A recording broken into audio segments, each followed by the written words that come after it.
नमस्कार दोस्तों, Bhanu teaching centre में आप लोग का हार्दिक स्वागत है। तो दोस्तों चलिए आज हम लोग चालू करेंगे, देखेंगे यूनिटेरिया करेंट अफेयर प्रैक्टिस सेट 2। ठीक है, प्रैक्टिस सेट 2 में 50 क्वेश्चन को अभी हम लोग देखने का कोशिश करेंगे इस छोटे से वीडियो के माध्यम से। तो चलिए हम लोग ज़्यादा लेट नहीं करेंगे, हम लोग अपना सेशन को स्टार्ट करते हैं। ठीक है, तो आपका सवाल पहला है कि जो है इंटरनेशनल, ठीक है, इंटरनेशनल माइग्रेशन आउटलुक 2023 के अनुसार 21-22 में आर्थिक सहयोग और विकास संगठन OECD देशों में सबसे अधिक अंतर्राष्ट्रीय प्रवाह किस देश में हुआ है? तो भारत में हुआ है। ठीक है, 21-22 में जो है किस देश में सबसे अधिक अंतर्राष्ट्रीय प्रवाह हुआ है? तो किस देश में सर? भारत में हुआ है। ठीक है, अगला है किस राज्य में पहली बार, ठीक है, पेंट ब्रश स्विफ्ट तितली को तस्वीर खींची गई और उसका दस्तावेजीकरण भी किया गया? तो वह हो जाएगा हिमाचल प्रदेश। तो हिमाचल प्रदेश में जो है पेंट ब्रश स्विफ्ट तितली की तस्वीर खींची गई और उसका दस्तावेजीकरण भी किया गया। ठीक है, अगला है विश्व पर्यटन संगठन द्वारा भारत के किस गांव को सर्वश्रेष्ठ गांव 2023 का पुरस्कार दिया गया है? तो धोलेगांव गुजरात को जो है सर्वश्रेष्ठ पर्यटन गांव का पुरस्कार दिया गया है। ठीक है, रक्षा मंत्री राजनाथ सिंह ने 21 अक्टूबर 2023 को किस शहर में भारतीय सैन्य विरासत महोत्सव के पहले संस्करण का उद्घाटन किया है? तो हो जाएगा नई दिल्ली में। नई दिल्ली में जो है भारतीय सैन्य विरासत महोत्सव के पहले संस्करण का उद्घाटन किया गया है। ठीक है, भारत में क्षेत्रीय रैपिड ट्रांजिट सिस्टम RRTS के शुभारंभ के अवसर पर साहिबाबाद को दुहाई डिपो से जोड़ने वाली किस ट्रेन को हरी झंडी दिखाई गई है? तो आपका हो जाएगा Vande Bharat rapid x train. ठीक है, कहाँ से कहाँ तक सर? साहिबाबाद से दुहाई डिपो तक। ठीक है, क्या उस ट्रेन का नाम है? नमो भारत रैपिड एक्स ट्रेन। ठीक है, अगला है 18 अक्टूबर 2023 को राष्ट्रपति द्रौपदी मुर्मू ने किस राज्य में चतुर्थ कृषि रोडमैप 2023 से 2028 का शुभारंभ किया है? तो बिहार में द्रौपदी मुर्मू जो है चतुर्थ कृषि रोडमैप का शुभारंभ कहाँ किया है? बिहार में 2023 से 2028 के बीच में। ठीक है, अगला आपका सवाल है automated permanent academic account registry APAR के संदर्भ में निम्नलिखित कथनों पर विचार करना है। ठीक है, पहला कथन देखिए क्या बोला है, इसे शिक्षा मंत्रालय द्वारा लॉन्च किया गया, एकदम सही बात। ठीक है, पर्यावरण के तहत प्री प्राइमरी से लेकर उच्च शिक्षा तक प्रत्येक छात्र को एक विशिष्ट पहचान संख्या मिलेगी, ये भी बात सही है। तो कौन सा कथन सही है? तो दोनों कथन सही है।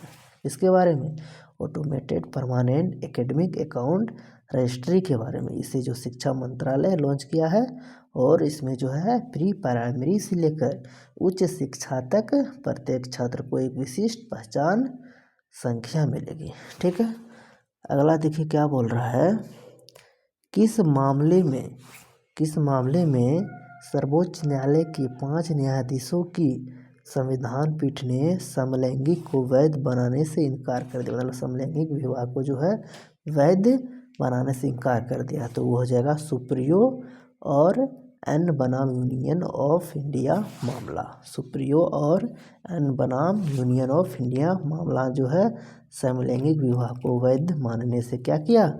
इनकार कर दिया है।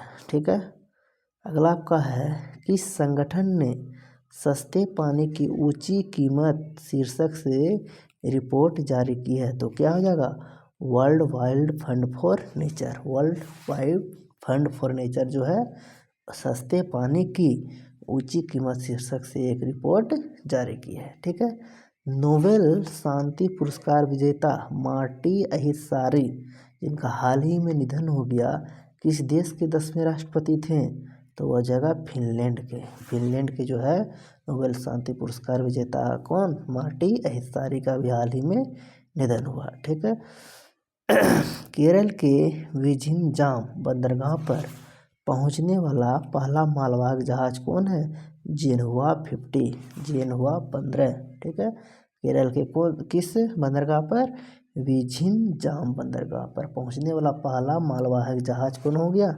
जेनहुआ 15। ठीक है, अगला आपका है हेपेटाइटिस सी के उन्मूलन की दिशा में WHO द्वारा गोल्ड टियर का दर्जा हासिल करने वाला पहला देश कौन हो जाएगा? मिस्र हो जाएगा। ठीक है, हेपेटाइटिस सी के उन्मूलन के लिए गोल्ड टियर का दर्जा हासिल करने वाला पहला देश मिस्र हो जाएगा। विदेश मंत्री एस जयशंकर ने अक्टूबर 2023 में किस शहर में नोबेल पुरस्कार विजेता लेखक कवि रविंद्रनाथ टैगोर की प्रतिमा का उद्घाटन किया है? तो बानकिन सिटी, वियतनाम में। ठीक है, वियतनाम में जो है जयशंकर ने रविंद्रनाथ टैगोर की प्रतिमा का उद्घाटन किए हैं। ठीक है, अगला है 16 अक्टूबर 2023 को भारत ने किस देश के साथ अपनी पहली 2+2 रक्षा वार्ता आयोजित किया है? तो ब्रिटेन के साथ जो है 2+2 वित्तीय और रक्षा वार्ता आयोजित किया है। ठीक है, विश्व स्वास्थ्य शिखर सम्मेलन 23 का आयोजन कहाँ किया गया? जिसका theme A defining year for global health action है। तो विश्व स्वास्थ्य शिखर सम्मेलन कहाँ किया गया सर? तो आपका जर्मनी में किया गया है। ठीक है, अगला है विश्व बैडमिंटन रैंकिंग में पहली रैंक हासिल करने वाली पहली भारतीय युगल जोड़ी कौन हो जाएगा? सात्विक साईराज रेड्डी और चिराग शेट्टी। सीधा याद रखना है, सात्विक और चिराग की जोड़ी जो है विश्व बैडमिंटन रैंकिंग में प्रथम स्थान हासिल करने वाली भारतीय युगल जोड़ी बन गई, पहली भारतीय युगल जोड़ी बन गई। किसकी? कौन? सात्विक साईराज और चिराग शेट्टी की। ठीक है, अगला है महिला हॉकी एशियाई चैंपियनशिप ट्रॉफी 2023 का शुभारंभ क्या है? जूही है। ठीक है, जूही क्या? हथनी है। ठीक है, महिला हॉकी एशियाई चैंपियनशिप ट्रॉफी 2023 का शुभारंभ क्या है? शुभंकर क्या है? जूही क्या है? एक प्रकार का हथनी है। ठीक है, अगला है हाल ही में किस राज्य के डंपा टाइगर रिजर्व में टॉड की एक नई प्रजाति खोजी गई है? तो मिजोरम। सीधा आपसे पूछता सवाल, डंपा टाइगर रिजर्व किस राज्य में है? तो मिजोरम में है। वहाँ पर अभी जो है टॉड की एक नई प्रजाति खोजी गई। ठीक है, अगला है चौथे पैरा एशियन गेम्स 2023 में भारत के ध्वजवाहक कौन थे? तो पारुल परमार और अमित सरोहा। ठीक है, चौथे पैरा एशियन गेम्स 2023 में भारत के ध्वजवाहक कौन थे सर? पारुल परमार और अमित सरोहा। भारत में पहली बार तिलापिया पैरोवायरस TIPV किस राज्य में देखा गया है? तो किस राज्य में हो जाएगा सर? आपका इसमें हो जाएगा तमिलनाडु में। तमिलनाडु क्या देखा गया है? तिलापिया पैरोवायरस TIPV किस राज्य में देखा गया है? तो तमिलनाडु में देखा गया है। फिर अगला बोल रहा है भारत ने किस वर्ष तक अंतरिक्ष में स्वदेशी स्टेशन केंद्र स्थापित करने का लक्ष्य रखा है? तो 2035 तक इसरो जो है अपना स्वदेशी स्टेशन केंद्र स्थापित करने का लक्ष्य रखा। कब तक? 2035 तक। हाल ही में नियुक्त हुए व्यक्तियों में कौन सुमेलित है? तो सभी सुमेलित हैं। तो इसमें क्या क्या है? न्यूजीलैंड के प्रधानमंत्री कौन है? क्रिस्टोफर लक्सन है। इक्वाडोर के राष्ट्रपति डेनियल नोबोवा हैं। उड़ीसा के राज्यपाल रघुवर दास हैं। ठीक है, अगला आपका है हाल ही में इंस्टीट्यूट ऑफ डायरेक्टर्स द्वारा किस संस्था को आपदा प्रबंधन में गोल्डन पीकॉक पुरस्कार से सम्मानित किया गया है? तो REC लिमिटेड को जो है क्या दिया गया? आपदा प्रबंधन में गोल्डन पीकॉक पुरस्कार से सम्मानित किया गया है। वर्ष 2023 में कौन सा लिम्फेटिक फाइब्रोसिस रोग को समाप्त करने वाला दक्षिण पूर्व एशिया का दूसरा देश बन गया है? तो कौन हो जाएगा? लाओस हो जाएगा। लाओस क्या हुआ है? लिम्फेटिक फाइब्रोसिस रोग को समाप्त करने वाला दक्षिण पूर्व एशिया का दूसरा देश बन गया है। हाल ही में यूरोपीय संसद ने किसे सखारोव पुरस्कार से सम्मानित किया गया है? इसे महिसा अमीनी को, महिसा अमीनी को जो है सखारोव पुरस्कार से सम्मानित किया गया है। ठीक है। इसरो के गगनयान मिशन के पहले उड़ान परीक्षण वाहन का क्या नाम है? Abbott mission. एबॉट मिशन कहे तो TBD-1। इसरो के गगनयान मिशन के पहले उड़ान परीक्षण वाहन का क्या नाम है? Abbott mission 1। किस भारतीय जहाज ने गिनी की खाड़ी में आयोजित पहले भारत यूरोपीय संयुक्त नौसेना अभ्यास 2023 में शामिल लिया है? तो INS सुमेधा। INS सुमेधा जो है गिनी की खाड़ी में आयोजित पहले भारत यूरोपीय संघ संयुक्त नौसेना अभ्यास में शामिल हुआ है, मतलब भाग लिया है। अगला है ब्रिटिश अंटार्कटिका सर्वेक्षण के वैज्ञानिकों ने पहली बार अंटार्कटिक क्षेत्र में किस पक्षी में एवियन फ्लू की मौजूदगी का पता लगाया है? ब्राउन स्कुआ में। ब्राउन स्कुआ में जो है अंटार्कटिक सर्वेक्षण के वैज्ञानिक ने पहली बार अंटार्कटिक क्षेत्र में एवियन फ्लू की मौजूदगी का पता लगाया। किस पक्षी में सर? ब्राउन स्कुआ में। 3 बेसिन जैव विविधता पारिस्थितिकी तंत्र और उष्णकटिबंधीय वन शिखर सम्मेलन 2023 का मेजबान शहर का क्या हो जाएगा? ब्रेजाविलो। ब्रेजाविलो। ठीक है। अगला देखिए, इंडिया मोबाइल कांग्रेस 2023 के संदर्भ में कथनों पर विचार करना है। ठीक है, देखते हैं क्या है। यह इंडिया मोबाइल कांग्रेस का 7वां संस्करण था, एकदम सही बात है। यह बेंगलुरु में आयोजित किया था, गलत बात है। यह बेंगलुरु में नहीं बल्कि प्रगति मैदान दिल्ली में हुआ था। कहाँ हुआ सर? प्रगति मैदान दिल्ली में आयोजित हुआ था। क्या? India mobile Congress 2023। ठीक है, तो कौन सही है? तो केवल एक सही है। ठीक है, आगे देखिए क्या बोल रहा है। किस देश के द्वारा घोस्ट पार्टिकल या न्यूट्रिनो नामक इल्यूसिव पार्टिकल का पता लगाने के लिए पश्चिमी प्रशांत महासागर में ट्राइडेंट नामक दुनिया का सबसे बड़ा न्यूट्रिनो डिटेक्टिंग टेलीस्कोप का निर्माण किया जा रहा है? तो चीन में। चीन जो है क्या कर रहा है कि जो है पश्चिमी प्रशांत महासागर में दुनिया का सबसे बड़ा न्यूट्रिनो डिटेक्टिंग टेलीस्कोप का निर्माण कर रहा है। उसका क्या नाम है? ट्राइडेंट। ठीक है। निम्नलिखित में से किस कंपनी द्वारा भारत का पहला गैसोलीन और डीजल रेफरेंस ईंधन लॉन्च किया गया है? तो किस कंपनी के द्वारा सर? इंडियन ऑयल कंपनी के द्वारा। ठीक है। इफ्को द्वारा किस शहर में भारत के पहले नैनो DAP तरल संयंत्र का उद्घाटन किया है? तो गांधीनगर गुजरात में नैनो DAP का संयंत्र का उद्घाटन किया गया है। किस राज्य सरकार ने आज़ादी से पहले स्थापित राज्य के सभी सरकारी स्कूलों को हेरिटेज स्कूल घोषित करने की घोषणा की है? तो आपका राइट आंसर क्या हो जाएगा? अरुणाचल प्रदेश। सही है ना। आज़ादी से पहले जितना भी सरकारी स्कूल है उसको जो है हेरिटेज स्कूल घोषित करने की घोषणा किया है। कौन? अरुणाचल प्रदेश ने। ठीक है। हाल ही में किस देश के प्रथम राष्ट्रपति मिर्सिया स्केगुर का निधन हो गया है? तो किस राज्य के हैं ये? किस देश के हैं? तो मोल्डोवा के। मोल्डोवा के प्रथम राष्ट्रपति मिर्सिया स्केगुर का निधन हो गया है। US India strategic partnership forum द्वारा किसे प्रतिष्ठित ग्लोबल लीडरशिप अवार्ड 2023 प्रदान किया गया है? तो नीता अंबानी को। नीता अंबानी को जो हाल में कौन पुरस्कार दिया गया है? ग्लोबल लीडरशिप अवार्ड 2023 दिया गया है। किसे? नीता अंबानी को। ठीक है। आगे देखते हैं, अल्बानिया की राजधानी तिराना। सबसे पहला हो जाएगा कि जो है अल्बानिया की राजधानी क्या हो जाएगा सर? तिराना। तिराना में आयोजित अंडर-23 विश्व कुश्ती चैंपियनशिप में स्वर्ण पदक जीतने वाली भारत की पहली महिला खिलाड़ी कौन है? रितिका हुड्डा। ठीक है। क्या है सर? विश्व कुश्ती चैंपियन अंडर-23 विश्व कुश्ती चैंपियनशिप में स्वर्ण पदक जीतने वाली भारत की पहली महिला खिलाड़ी है रितिका हुड्डा। और यह आयोजन कहाँ हुआ है? अल्बानिया की राजधानी तिराना में। ठीक है।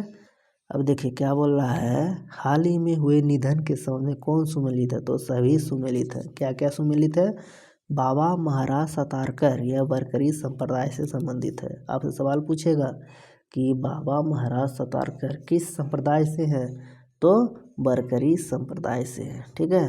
प्रोफेसर सलीमुल हक ये जलवायु परिवर्तन विशेषज्ञ थे। विशन सिंह बेदी यह भारतीय क्रिकेटर थे। ठीक है। अगला है एशियाई पैरा खेल 2023 से संबंधित निम्नलिखित कथनों पर विचार करना है। तो इसमें विचार क्या करना है सर, सभी सही है। कौन सुमेलित है, सभी सुमेलित। अब क्या क्या सुमेलित है देखिए, एशिया पैरा गेम्स 2023 के बारे में। पहला है, इसका आयोजन चीन के हांगझोऊ में हुआ था। ठीक है। भारतीय पैरा बैडमिंटन प्रमोद भगत ने स्वर्ण पदक जीता। बोलेगा प्रमोद भगत का संबंध किससे है, पैरा बैडमिंटन से है। ठीक है।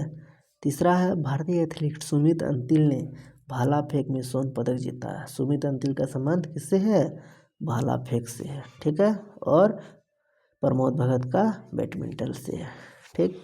अगला है, अक्टूबर 2023 में हुई घोषणा के अनुसार देश का पहला नौसैनिक सौर संग्रहालय किस शहर में बनाया जाएगा, तो किस शहर में बनाएंगे, लखनऊ में। लखनऊ यूपी में जो है देश का पहला नौसेना सौर संग्रहालय बनाया जाएगा, लखनऊ यूपी में। हाल ही में जूनियर वृक्ष को किस केंद्र शासित प्रदेश का राज्य वृक्ष घोषित किया गया है, तो किसका सर, लद्दाख का। ठीक है। लद्दाख केंद्र शासित प्रदेश का जो है राज्य वृक्ष क्या है, जूनियर वृक्ष है। जूनियर वृक्ष है। पुस्तक है और लेखक है, तो इनमें सभी सुमेलित है। और क्या क्या है उसको हम लोग देखते हैं। ठीक है। इसमें है पहला कि जो है the river swimming colonialism to cooperation, यह क्या लिखा है, अशोक टंडन लिखे हैं। क्या है, the river swimming colonialism to cooperation. ठीक है। के लेखक कौन है, अशोक टंडन है। Breaking the mould reimagining India's economic future के लेखक कौन है, रघुराम राजन और रोहित लांबा हैं। ठीक है। नीलावू कुदीचा सिम्हागल एस सोमनाथ का है। नीलावू कुचिता सिम्हागल एस सोमनाथ का जो है बुक है। India on their minds 8 women's 8 ideas of India, यह किसका बुक है, रितु मेनन का है। ठीक है। अगला आपका सवाल है, फिर एक बार देख लीजिए, अशोक टंडन का क्या है book, the river swimming colonialism to cooperation. ठीक है। और रघुराम राजन और रोहित लांबा का breaking the mould reimagining India's economic future. ठीक है। नीलामू कुदीचा सिम्हागल सोमनाथ का है India's on their minds 8 women's 8 ideas of India, Ritu Menon का है। ठीक। अगला है, हाल ही में भारत के किस न्यायाधीश को अमेरिका के प्रतिष्ठित हार्वर्ड लॉ स्कूल ने अपने सर्वोच्च पेशेवर सम्मान अवार्ड फॉर ग्लोबल लीडरशिप से सम्मानित किया गया है, तो डी.वाई. चंद्रचूड़ को। डी.वाई. चंद्रचूड़ को जो है तो अमेरिका के प्रतिष्ठित हार्वर्ड लॉ स्कूल ने अपने सर्वोच्च पेशेवर सम्मान अवार्ड फॉर ग्लोबल लीडरशिप से सम्मानित किया। डी.वाई. चंद्रचूड़ कौन है, भारत के 50वें मुख्य न्यायाधीश हैं। ठीक। अगला देखिए, अगला आपका बोल रहा है, हाल ही में यूपी का पहला मिशन शक्ति कैफे किस जिले में खोला गया है, तो गोंडा में। गोंडा में क्या खोला गया सर, मिशन शक्ति कैफे खोला गया। ठीक है। अमेरिकी अंतरिक्ष एजेंसी नासा के मोक्सी ने किस ग्रह पर सफलतापूर्वक ऑक्सीजन उत्पन्न किया है, तो मंगल ग्रह पर। मंगल ग्रह पर हाल ही में नासा के मोक्सी मिशन ने मंगल ग्रह पर ऑक्सीजन की खोज किया है। ठीक है। अब देखिए, इधर व्यक्ति उधर सुमेल संबंधित क्षेत्र है, तो इसमें सभी सुमेलित है। क्या क्या सुमेलित है सर, मलेशिया के नरेश कौन है, सुल्तान इब्राहिम सुल्तान सिकंदर। ठीक है। और बिम्स्टेक के महासचिव इंद्रामणि पांडे हैं। ठीक है। स्लोवाकिया के प्रधानमंत्री रॉबर्ट फिको है। क्या क्या हुआ सर, मलेशिया के नरेश सुल्तान इब्राहिम सुल्तान सिकंदर हैं। बिम्स्टेक के महासचिव इंद्रमणि पांडे हैं। स्लोवाकिया के प्रधानमंत्री रॉबर्ट फिको हैं। ठीक है। अगला आपका सवाल है, मध्य प्रदेश के संस्कृति विभाग ने साल 2022 की राष्ट्रीय किशोर कुमार सम्मान एवं राष्ट्रीय लता मंगेशकर सम्मान की घोषणा की है। इनके संबंध में कौन सा कथन सही है? तो दोनों कथन सही है। ठीक है। इसमें बोलता है 2022 का राष्ट्रीय किशोर कुमार पुरस्कार अभिनेता धर्मेंद्र को दिया गया है और लता मंगेशकर पुरस्कार संगीत निर्देशक उत्तम सिंह को दिया गया है। तो राष्ट्रीय किशोर पुरस्कार धर्मेंद्र को और लता मंगेशकर पुरस्कार उत्तम सिंह को दिया गया है। ठीक। अगला आपका बोल रहा है सवाल, हाल ही में ग्लोबल स्क्वाड टेक की सिंथेसिस रिपोर्ट किसके द्वारा जारी किया गया? तो UNFCCC के द्वारा जारी किया है। कौन सी? Global stock take synthesis report. ठीक है। दुनिया का सबसे ऊंचा लड़ाकू हवाई क्षेत्र कहाँ विकसित किया जा रहा है? तो लद्दाख में विकसित किया जा रहा है दुनिया का सबसे ऊंचा लड़ाकू हवाई क्षेत्र। ठीक है। वहाँ पर लद्दाख में स्थापित विकसित किया जा रहा है। ठीक। अगला है, ग्लोबल फिनटेक फेस्टिवल में किस संस्था ने फेस ऑथेंटिफिकेशन सिस्टम लॉन्च किया है? तो UIDAI है, आधार कार्ड का है। इसने जो है फेस ऑथेंटिफिकेशन सिस्टम लॉन्च किया। किसने? UIDAI। तो आज हम लोग टेस्ट या प्रैक्टिस सेट 2 का टोटल 50 क्वेश्चन इस छोटे से वीडियो के माध्यम से देखने का प्रयास किया। तो आप लोग को ये वीडियो कैसा लगा? अगर वीडियो अच्छा लगा हो तो लाइक, शेयर एवं कमेंट ज़रूर कीजिएगा। अगर आप मेरे चैनल पर नए हों तो सब्सक्राइब करके बेल आइकन को ज़रूर दबा लीजिएगा। तो चलिए हम लोग फिर मिलेंगे नेक्स्ट वीडियो में। तब तक के लिए जय हिंद।